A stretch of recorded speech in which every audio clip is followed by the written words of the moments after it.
여름방학 때 시골 할아버지 집에 내려가 있었어. 그날도 마당에서 혼자 놀고 있었지. 지훈아, 이 주변에서 노는 건 좋지만 너무 멀리까진 가지 말거라. 산속이 험해서 길을 잃으면 다시 돌아오지 못할 것이야. 알겠지? 네, 알겠어요.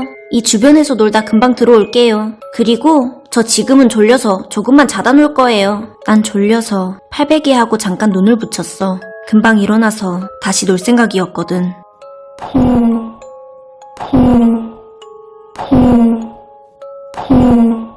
잉? 이게 무슨 소리고?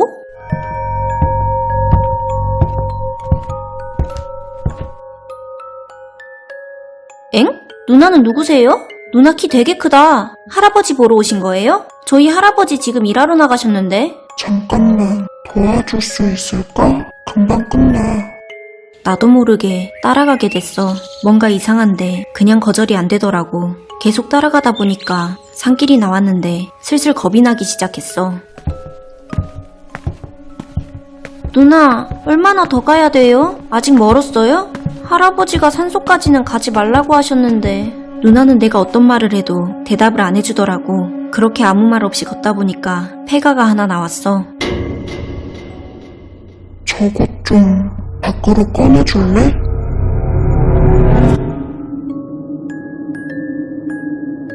저 항아리 말하는 거예요? 무거워 보이는데. 여기는 왜 이렇게 추운 거야. 괜히 기분 오싹해지네. 빨리. 시간이 없어.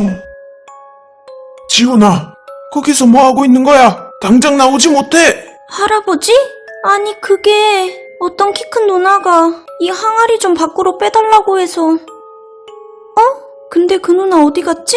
네가 본 게 사람인 줄 알아? 이 밤에 누가 그런 부탁을 하겠냐, 이놈아! 분명 낮이었는데 언제 이렇게 어두워졌지?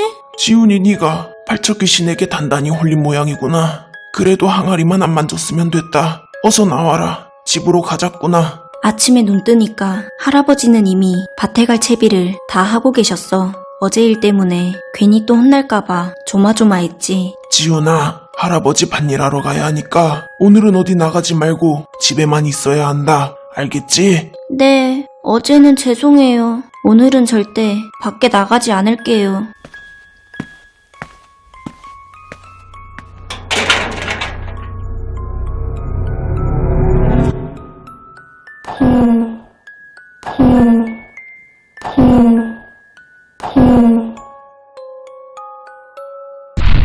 주인공이 본 키 큰 누나는 실제 사람이 아니라 팔척 귀신이다.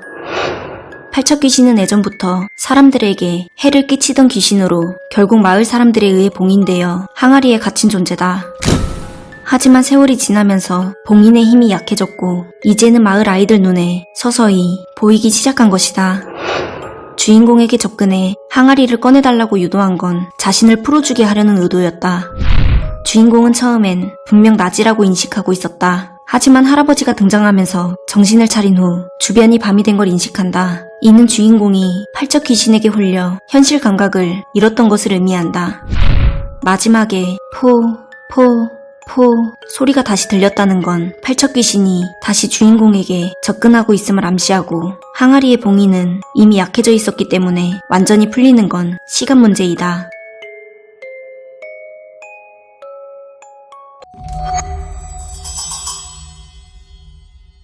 이거 꼭 학교 가자마자 사물함에 넣어. 절대 잃어버리거나 찢어지면 안 된다. 알겠지? 엄마 또 이상한 꿈 꿨어? 지난번에도 무당 찾아가더니 오늘 아침에도 다녀온 거야? 그런데 꼭 사물함에 넣어야 해? 응, 무당이 그러는데 무조건 사물함에 넣어야 문제가 일어나지 않는다고 했어. 그 말을 듣고 나는 그냥 웃어 넘기려 했지만 괜히 엄마 신경 쓰이게 하기 싫어서 학교 도착하자마자 사물함 문을 열었어.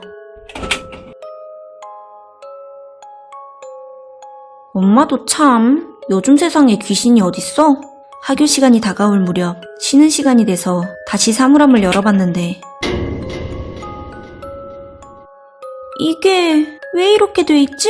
내가 넣었을 땐 멀쩡했는데. 다현아, 뭘 그렇게 계속 들여다보고 있어? 아니야, 아무것도. 그렇게 마지막 수업 시간이 됐고 난 좀 찝찝한 마음으로 교실에 앉아 있었어. 야, 선생님 왜 저래? 아무 말도 안 하고 계속 저 글자만 쓰고 있어. 그게 무슨 소리야? 아까부터 계속 수업하고 계시잖아. 그 광경을 보니 아침에 엄마가 해준 말이 떠올랐고 검게 그을린 부적이 무척이나 신경 쓰였어. 그리고 학교 시간이 됐을 땐 그냥 다 잊고 집에 가려고 했는데 핸드폰이 안 보이더라고. 내 핸드폰 어디 갔지? 아이씨, 교실에 두고 왔나 보네. 다시 돌아가기 귀찮은데. 결국 난 다시 학교 안으로 들어갔고 텅 빈 복도를 지나 교실 문을 열었지. 그런데 선생님?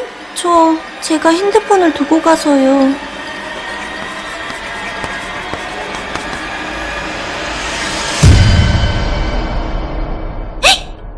선생님 얼굴이. 난 그대로 죽을 힘을 다해 도망쳤어. 숨을 헐떡거리며 뛰어내려와서 1층에 도착했는데 이번엔 평범한 얼굴의 선생님이 복도 한 곳에 서 있었어. 다현아, 괜찮니? 무슨 일인데 땀을 그렇게 흘려? 선생님? 그게 교실에 선생님이랑 같은 옷을 입은 사람이 있었는데 얼굴이 이상했어요. 얼굴이 이상했다고? 어떻게 이렇게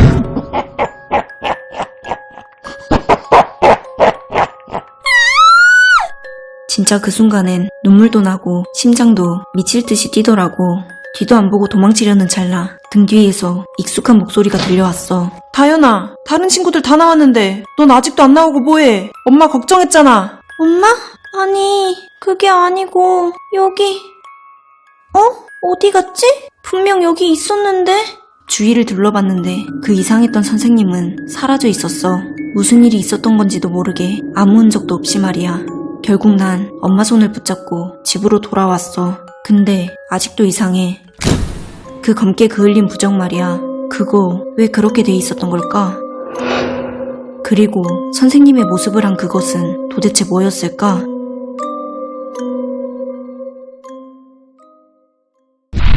엄마는 전날 밤 딸이 학교에서 안 좋은 일을 당하는 꿈을 꿨다.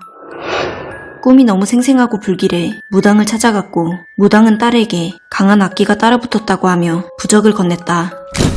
이건 단순한 엄마의 불안이 아니라 딸을 지키기 위한 절박한 선택이었다. 학교 도착 후 사물함에 넣은 부적은 시간이 지나며 완전히 검게 그을려 있었다. 이는 단순한 오염이 아닌 귀신의 강력한 기운에 의해 부적이 타버린 것이다. 그것은 무당의 부적조차 버틸 수 없을 만큼 강한 존재였고 결국 선생님의 모습으로 주인공 앞에 나타난 것이다. 결정적인 순간 주인공의 엄마가 학교 안으로 들어왔다. 학교 시간이 지났는데도 딸이 나오지 않자 불안한 마음에 직접 들어간 것이다. 주인공을 해치려던 그 존재는 엄마처럼 딸을 지키려는 강한 의지를 가진 사람 앞에서 끝내 모습을 유지하지 못하고 사라진 것이다.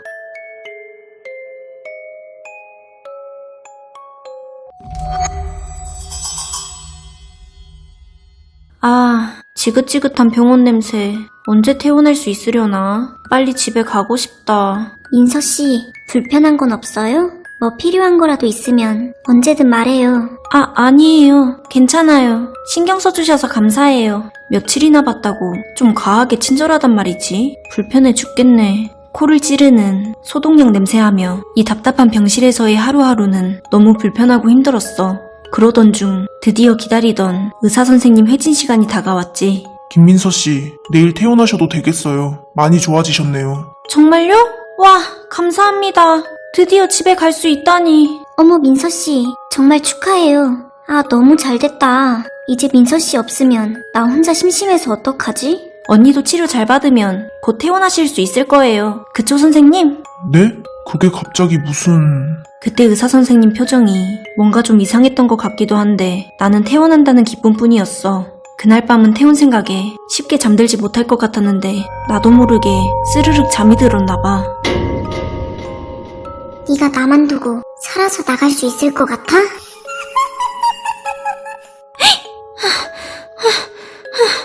아이씨, 꿈이었나? 뭐야, 무섭게. 빨리 다시 자야겠다. 그렇게 찝찝한 꿈자리 때문에 한참을 뒤척이다가 겨우 다시 잠이 들었고 눈을 뜨니 드디어 퇴원하는 날 아침이 밝아 있었어. 드디어 퇴원이다. 앞으로는 건강관리 잘해서 다시는 안 와야지. 민서씨, 민서씨! 미쳤나봐. 저기까지 왜 올라가서 저러고 있어? 소름 돋게. 마침 예약해둔 택시가 병원 앞에 도착해서 정말이지 뒤도 안 돌아보고 얼른 차에 올라탔어. 그 여자한테서 최대한 멀리 도망치고 싶다는 생각밖에 없었거든. 기사님, 찹쌀 아파트로 가주세요. 오늘 퇴원하셨나봐요. 근데 표정이 왜 그렇게 안 좋으세요? 기사님, 제가 병원에 며칠 있었거든요? 근데 같은 방 쓴 여자가, 와, 진짜 이상했어요. 이상하다니요? 저한테 너무 잘해주는 거예요. 심지어 오늘 퇴원하는데 글쎄 병원 옥상까지 올라가서 저한테 손을 흔들지 뭐예요? 아 깜짝이야. 기사님 왜 그러세요? 당장 내려요. 당장! 갑자기 기사 아저씨가 소리를 지르는 탓에 영문도 모르고 길 한복판에 내렸는데 택시는 나를 내려주자마자 정말 미친 듯이 사라져버렸어. 아니 대체 왜 저래? 내가 뭐 실수한 거라도 있나?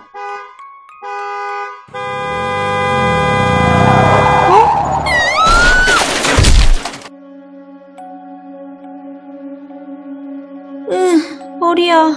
여긴 또 병원이잖아. 이게 어떻게 된 거지? 언니? 나 혼자 두고 살아서 못 나갈 거라고 했잖아.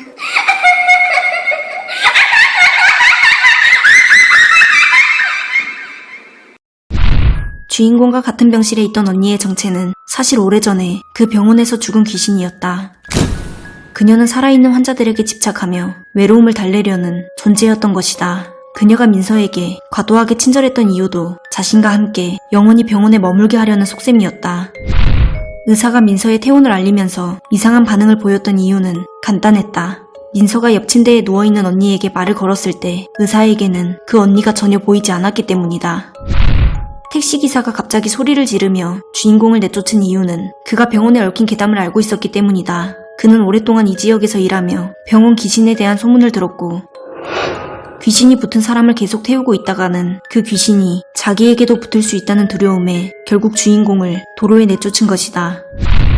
주인공이 사고를 당한 이유는 바로 그 언니의 저주 때문이었고 태운 전날 밤 귀신이 주인공에게 저주를 내린 것이 그대로 실현된 것이다.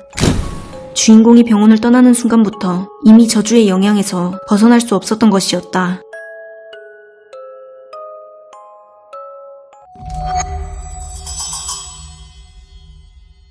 삼촌이 오랜만에 같이 낚시를 가자고 해서 따라가게 됐어. 처음 도착했을 땐 설레었지. 밤 공기가 생각보다 차가웠는데 이상하게 기분은 나쁘지 않았어. 삼촌이 옆에 있다는 게 괜히 든든하게 느껴졌거든. 이야, 밤 공기 끝내주지? 오늘 여기서 월척 한번 낚아보자. 삼촌, 근데 여기 너무 깜깜한 거 아니에요? 사람도 하나도 없고 좀 무서운데. 임마, 밤낚시는 원래 이 맛이야. 조용해야 고기가 잘 물거든. 자, 얼른 저기 가서 자리 잡자. 삼촌, 입질 진짜 하나도 없는데요? 이거 정말 잡히는 거 맞아요? 야, 임마, 시작한 지 얼마나 됐다고 그래. 원래 기다림의 미학이라는 게 있는 거야.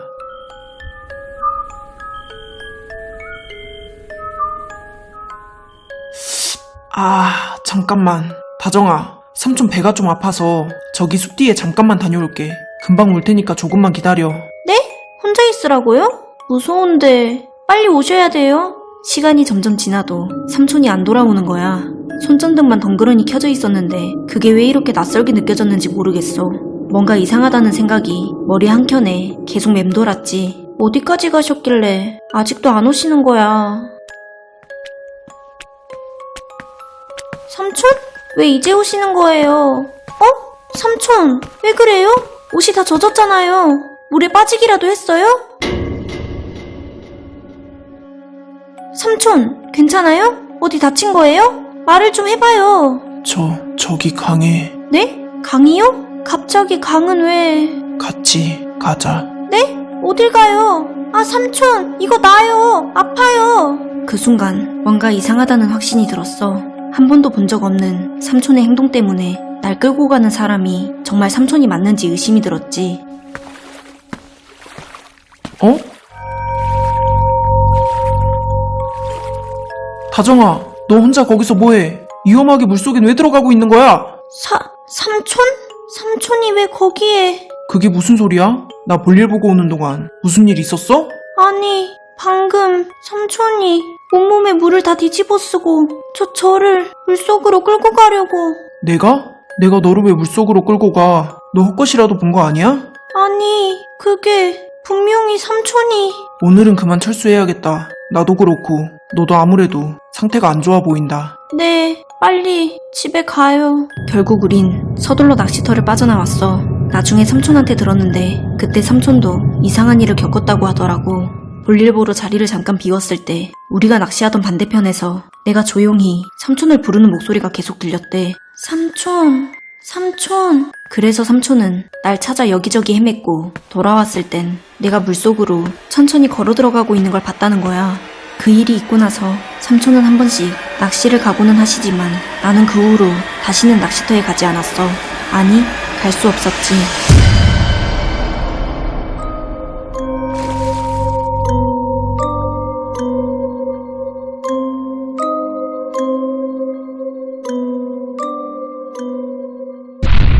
그 존재는 사실 주인공의 진짜 삼촌이 아니었다. 그것은 바로 차가운 강물에 도사리고 있던 물귀신이었다. 물귀신은 가장 익숙하고 믿음직한 대상인 삼촌의 형상을 빌려 주인공의 의심을 피하고 접근했던 것이다. 삼촌의 모습을 한 물귀신은 주인공의 팔을 잡고 강으로 끌고 가려 했다. 물귀신은 본능적으로 살아있는 생명을 물속으로 끌어들여 자신과 같은 처지로 만들고자 주인공을 홀려 물속으로 끌고 들어가 해를 가하려 했던 것이다. 삼촌이 들었던 그 목소리 역시 주인공을 노리던 물귀신이 만들어낸 또 다른 함정이었다. 물귀신은 주인공을 유인하는 동시에 진짜 삼촌을 다른 곳으로 깨어내어 주인공을 완벽하게 고립시키려 했던 것이다. 주인공의 목소리를 흉내내어 삼촌을 부른 것은 방해자를 따돌리고 계획을 성공시키기 위한 물귀신의 교활한 계획이었다.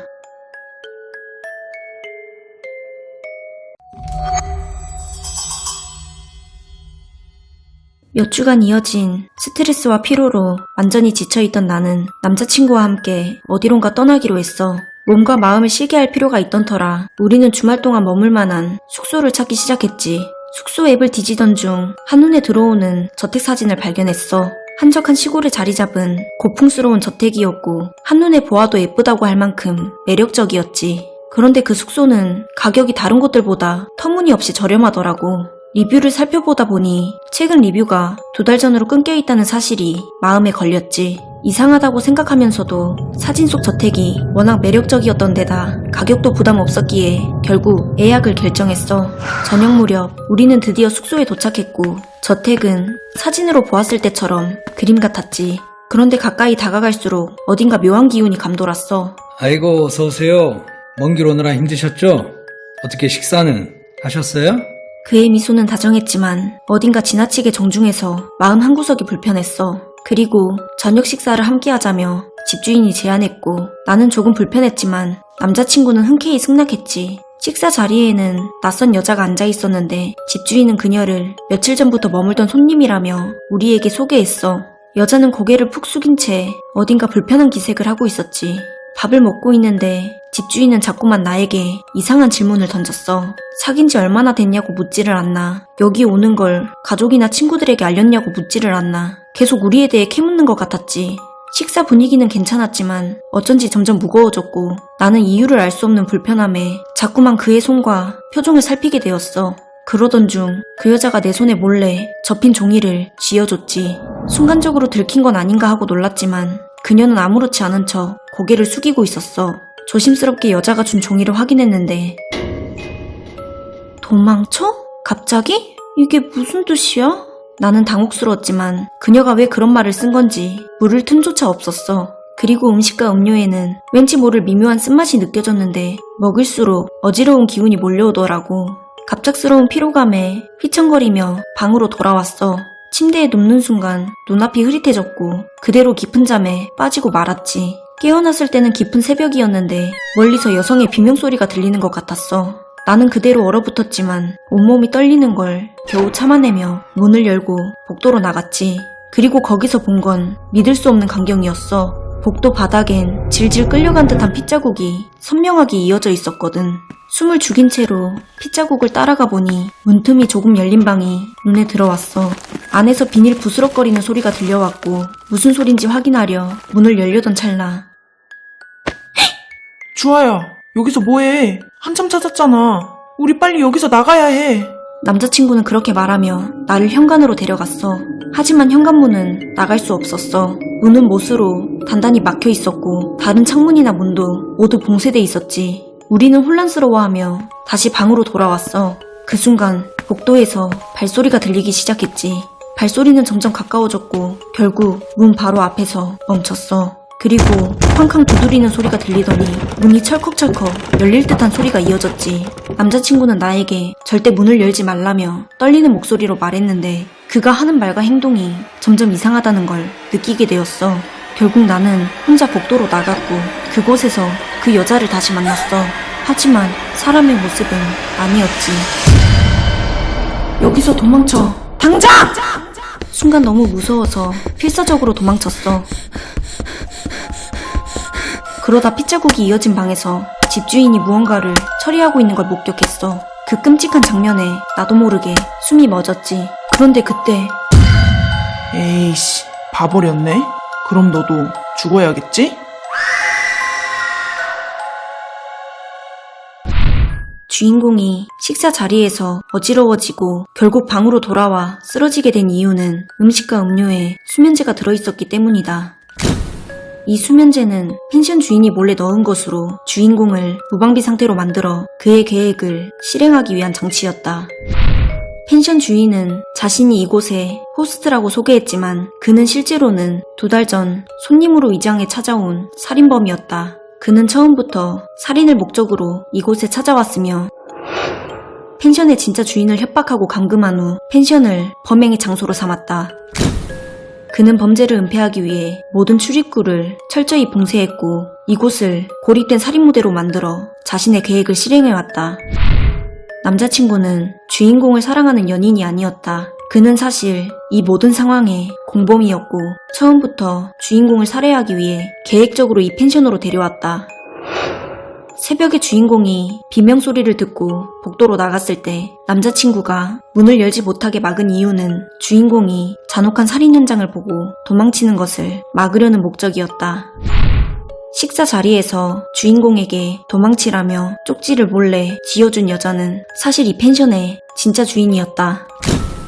2달 전 살인범이 손님으로 위장해 펜션에 찾아왔을 때 그녀는 그에게 협박당해 감금되었고 지금까지 살아남기 위해 순종하는 척 지내왔다. 여자는 자신처럼 주인공이 피해자가 되는 걸 막고 싶어 경고를 보냈지만 살인범의 감시 아래에서 행동에 제약이 있었고 오직 주인공에게 쪽지를 건네는 것이 그녀가 할 수 있는 최선의 방법이었다.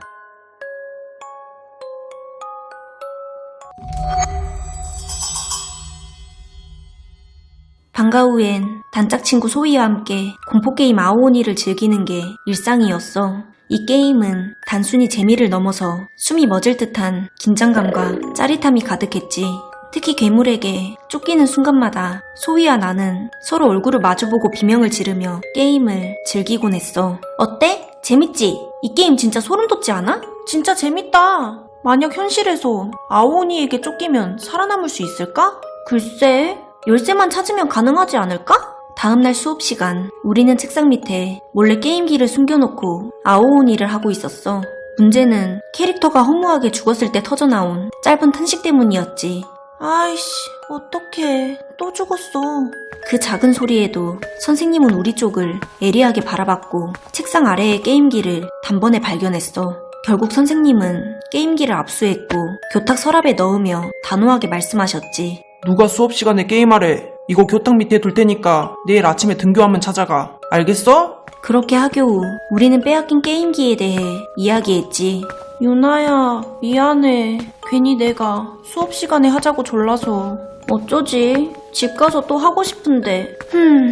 그럼 우리 이따 몰래 가서 가져오는 건 어때? 이따가? 괜찮은데? 어차피 오늘 가져가도 선생님은 모를 거 아니야. 밤이 되자 우리는 계획대로 학교로 향했어. 평소 낮에는 익숙했던 풍경이 이제는 낯선 그림자처럼 우리를 삼키는 듯한 느낌을 줬지. 정문이 잠겨있을 줄 알았는데 열린 상태로 방치되어 있는 게 이상했어. 뭐야? 왜 문이 열려있지?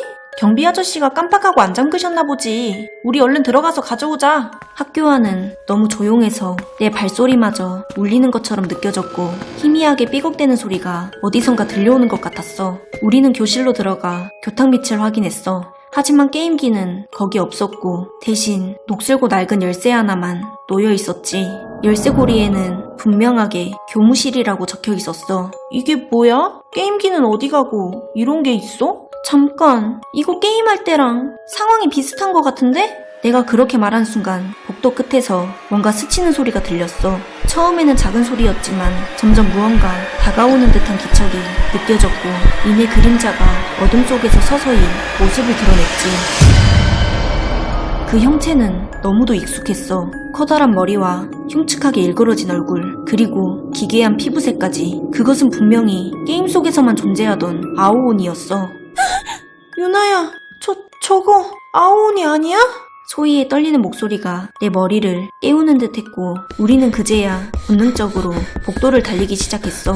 뒤를 돌아볼 여유도 없이 열쇠고리에 적힌 교무실을 향해 달려가 겨우 안으로 들어갔지. 하지만 그곳은 내가 알던 교무실이 아니었어. 벽은 오래된 곰팡이로 뒤덮여 있었고 의자와 책상은 마치 폭풍이 지나간 듯 엉망으로 뒤집혀 있었지. 아직도 쫓아오는 건 아니겠지? 그런 것 같아. 근데 교무실 상태가 왜 이래? 우리 아무래도 게임 속으로 들어온 것 같아. 게임 속이라고? 그럼 빨리 여기서 나갈 수 있는 방법을 찾아보자. 교무실을 둘러보던 중 책상 위에 또 다른 열쇠가 놓여있는 걸 발견했어. 열쇠 고리에는 1층 출구라고 적혀 있었고 그것이 마지막 출구라는 것을 나는 직감적으로 알았지. 우리는 이곳을 탈출하기 위해 다시 복도로 뛰쳐나가 1층 출구로 향했어. 그런데 그때 내 뒤에서 소희의 비명이 들려왔어. 돌아보니 아오온이는 소희를 붙잡은 상태였고 비명이 끝나기가 무섭게 소희를 먹어치우기 시작했지. 나는 그 자리에서 움직일 수 없었어. 친구가 괴물에게 완전히 잡아먹힐 때까지 나는 한 발짝도 움직이지 못한 채 서 있었지. 입 주변이 피투성이가 된 아오온이는 이 상황을 즐기기라도 하는 듯 날 쫓지 않고 호련히 사라졌어. 1층 출구에 도착했을 때 나는 마지막 열쇠를 들고 문을 열려고 했어. 하지만 문은 열리지 않았고 바닥에는 게임기가 놓여 있었지. 조심스레 게임기를 켜자 화면 속에 내 모습이 비쳤고 그 위로 나타난 익숙한 문구가 나를 절망에 빠뜨렸어. 그 순간 뒤에서 아오온이의 숨소리가 느껴졌고 나는 더는 도망칠 곳이 없다는 사실을 깨달았지.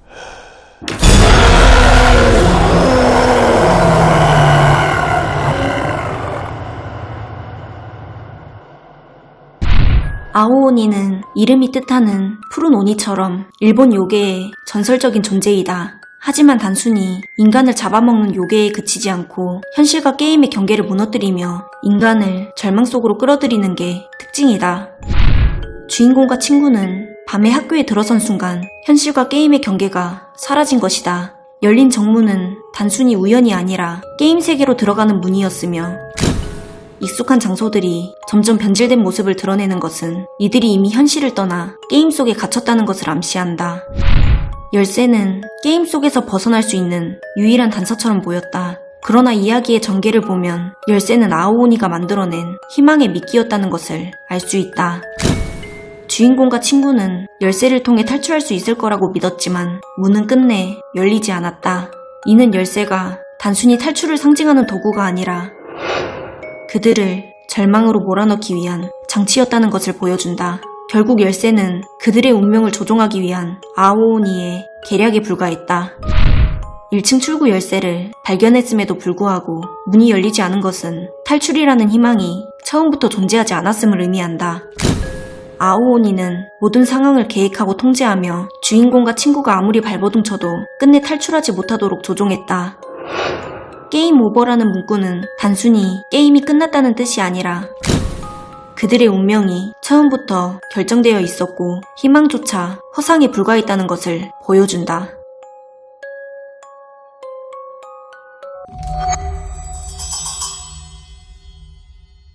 나는 편의점에서 야간 아르바이트를 하고 있어. 낮과 달리 조용한 새벽, 12시가 넘으면 손님도 거의 없고 무료한 시간이 길어지지. 계산대 뒤에서 핸드폰을 만지작거리며 시간을 때우던 중 문이 열리는 소리가 들렸어. 어서오세요. 고개를 들었지만 아무도 없었어. 찬바람만 문틈으로 스며들 뿐이었지. 순간적으로 바람 때문인가 싶었지만 매장의 문은 제법 무거운 편이라서 이런 경우는 매우 드물었어. 이상하다 싶어서 카운터에서 나와 문 쪽을 확인했어. 그런데 매장 한쪽 의자에 뭔가 앉아있더라고. 아이만한 크기의 인형이었어. 헝겊으로 된 낡은 인형이었는데 이상하게도 오른팔이 없었어. 인형의 머리카락은 관리가 안 된 지 오래돼 보였고 인형의 옷은 군데군데 해져 있었어. 그리고 인형의 감은 눈은 어딘가 나를 응시하는 느낌이었지. 누가 두고 갔나 싶었지만 우리 편의점은 손님이 두고 간 물건을 함부로 버리면 안 되는 규정이 있었어. 분실물 보관함에 둘 수도 없는 크기라 그냥 창고에 뒀지. 하지만 창고 문을 닫는 순간 내 등 뒤에서 희미하게 낮은 한숨 소리가 들린 것 같았어. 괜히 등이 서늘해지는 느낌이었지만 바람 소리겠지 애써 생각하며 그냥 넘겼지. 그런데 그날 이후로 이상한 일들이 일어나기 시작했어. 처음엔 단순한 착각인 줄만 알았는데 상품 진열대에서 무언가 툭 하고 떨어지는 소리가 들리거나 인형 주변에 검은 머리카락들이 떨어져 있었지. 원래 바닥에 있던 거라고 하기엔 그 양이 꽤 많았어. 그리고 문득 이상한 걸 깨달았지. 인형을 두었던 창고 문을 확인해보면 어느샌가 살짝 열려있더라고. 나는 항상 닫고 다녔는데 말이지. 게다가 인형을 창고에 둔 게 분명한데 어느 순간 카운터 근처에 나타나 있거나 매장 한가운데 놓여 있었어. 같이 근무하는 직원한테 물어봤는데 아무도 옮긴 적이 없다 하더라고. 나는 점점 불안해졌어. 어쩌면 내가 깜빡하고 옮긴 게 아닐까 싶었지만 그럴 리가 없었지. CCTV를 확인해보고 싶어도 권한이 점장님에게 있었기에 볼 수 없었어. 이런 일로 점장님에게 연락했다간 괜히 한 소리 들을까봐 겁이 나서 연락하기 꺼려지더라고. 그날 이후로 가위에 눌리기 시작했어. 누군가 내 몸을 짓누르고 있었고 꿈속에서는 인형이 내 오른팔을 붙잡고 있었지. 차갑고 축축한 손이 내 팔을 꽉 잡고 있었는데 그 힘은 마치 피가 통하지 않을 정도였어. 아무리 몸을 발버둥 치려고 해도 꼼짝할 수 없었지. 인형의 얼굴을 자세히 보니 내가 고통스러워할수록 조금씩 웃고 있는 것 같았어. 나는 소리 없는 비명을 지르며 가위에서 깨어날 수 있었지. 그날 이후로 일어나면 오른팔이 저렸고 점점 더 통증이 심해졌어. 병원에 갈 정도는 아니었지만 기분이 찜찜했지. 그러던 어느 날 일하고 있는데 점장이 전화를 걸어왔어. 하나야, 내가 이런 말 안 하려고 했는데 너 요즘 12시만 되면 왜 자꾸 창고 앞에 쪼그려 앉아있는 거야? 네? 제가요? 아무리 새벽이라 손님이 없다고 해도 그렇지 할 일은 하고 쉬자. 알겠지? 나는 그런 기억이 전혀 없었기에 지금 이 상황이 도저히 이해가 가지 않았어. 내가 자꾸 대꾸를 하자 점장님은 CCTV 화면을 나에게 보내주었지. 화면 속에서 나는 분명히 인형 앞에 앉아 있었고 뭔가를 중얼거리고 있는 것 같았어. 하지만 나는 그런 기억이 전혀 없었지. 그리고 주간에 근무하던 동료가 갑자기 사고를 당했다고 점장에게 연락이 왔어. 그 연락은 동료가 오른팔이 골절돼서 당분간 근무를 못한다는 내용이었지. 그 순간 소름이 돋았어. 이건 단순한 우연이 아니었지. 내 오른팔이 아팠던 것도 가위 눌림도 인형이 이동하는 것도 전부 뭔가 연결된 느낌이었어. 며칠 후 입원한 동료와 연락이 닿았을 때 그는 떨리는 목소리로 지금까지 있었던 상황들을 설명했지. 인형이 나타난 이후로 동료도 나와 똑같은 일들을 겪었다더라고. 그 말을 듣는 순간 아무도 없는 편의점 안에서 희미한 울음소리가 들렸어.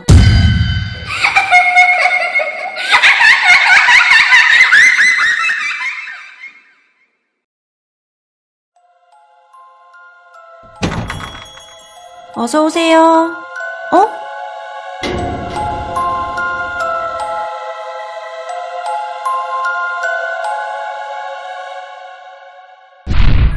이키닌교는 살아있는 사람의 영혼이 깃들어 있는 인형이다. 이 인형과 접촉한 사람들에게는 오른쪽과 관련된 이상한 일이 일어나거나 불길한 징조가 나타나는 것이 특징이다.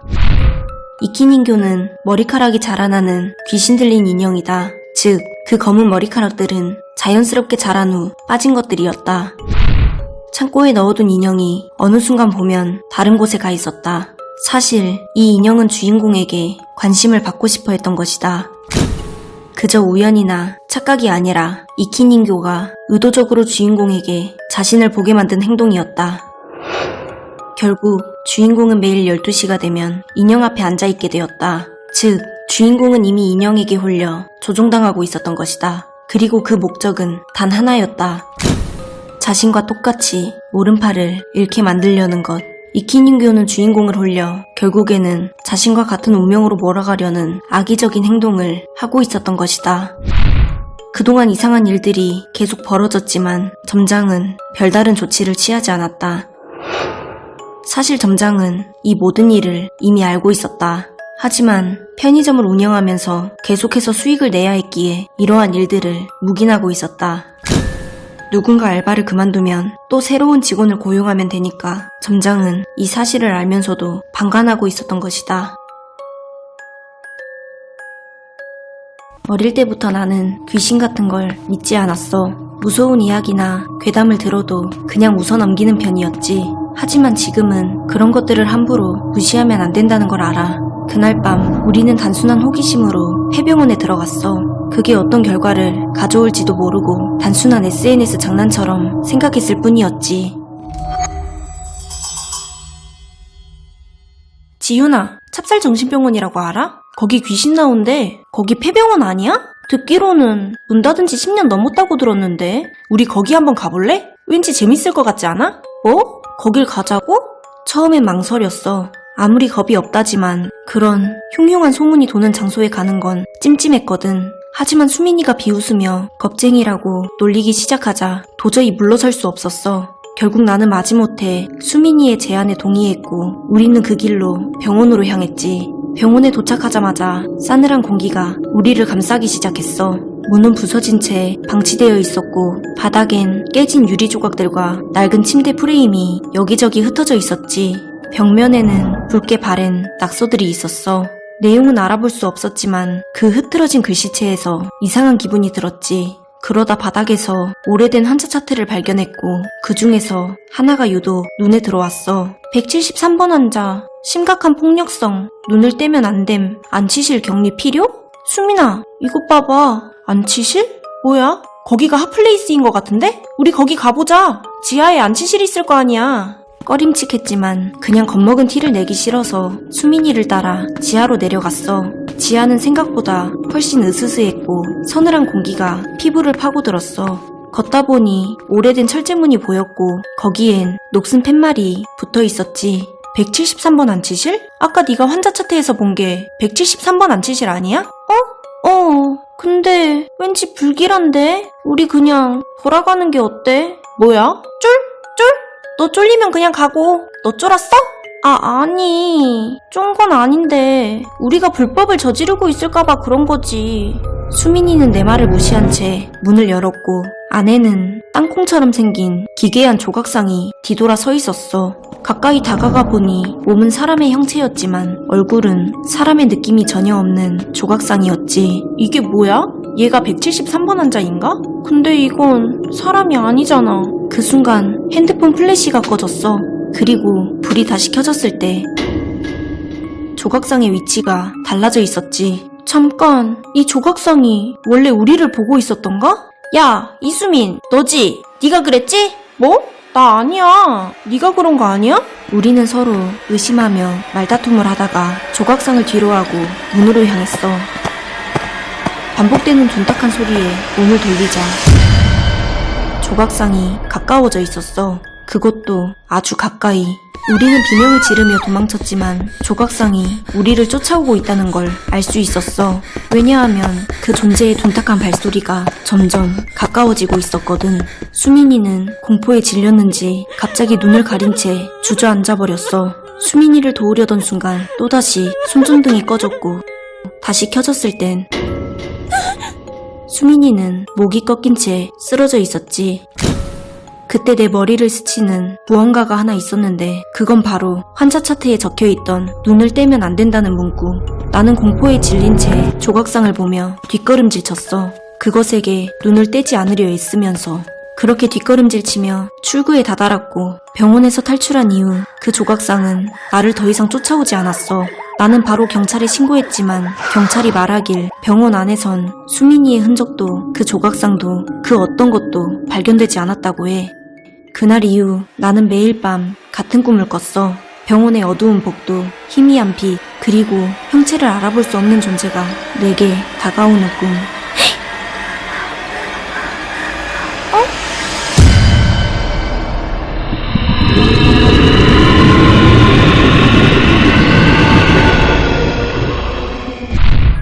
SCP-173은 눈을 깜빡이거나 시선을 떼는 순간 즉시 이동하여 대상의 목을 부러뜨리거나 질식시켜 제거하는 존재이다. 그러나 직접적인 시선이 닿아 있는 동안에는 절대 움직이지 않는다. 수민이는 공포에 질려 눈을 가린 채 바닥에 주저앉아 버렸고 주인공도 그 존재에게서 시선을 떼고 있었다. 이러한 수민이의 행동은 곧바로 SCP-173에게 목숨을 내어주는 셈이 된 것이다. 즉, 수민이는 자신의 두려움 때문에 SCP-173에게 완벽한 기회를 주었고 그대로 목숨을 잃은 것이다. 수민이가 목이 꺾인 이후 그 누구도 그녀의 시체를 본 적이 없다. 경찰이 병원을 조사했을 때도 시체는 물론 수민이가 있었던 흔적조차 없었다. 이런 점을 고려해 보았을 때 SCP-173은 수민이를 단순히 죽인 것이 아니라 시체를 흡수했거나 먹어치웠을 것으로 추측된다. 주인공은 가까스로 폐병원에서 살아나왔지만 경찰이 병원을 조사했을 때 SCP-173이 존재하지 않았다. 병원 안에 있던 SCP-173이 사라졌다는 것은 그것이 주인공을 따라 나왔거나 이미 다른 곳으로 이동했음을 의미한다. 하지만 이 사실을 모른 채 자신이 살아남았다고 안도하고 있던 주인공은 결국 친구와 같은 최후를 맞이했다.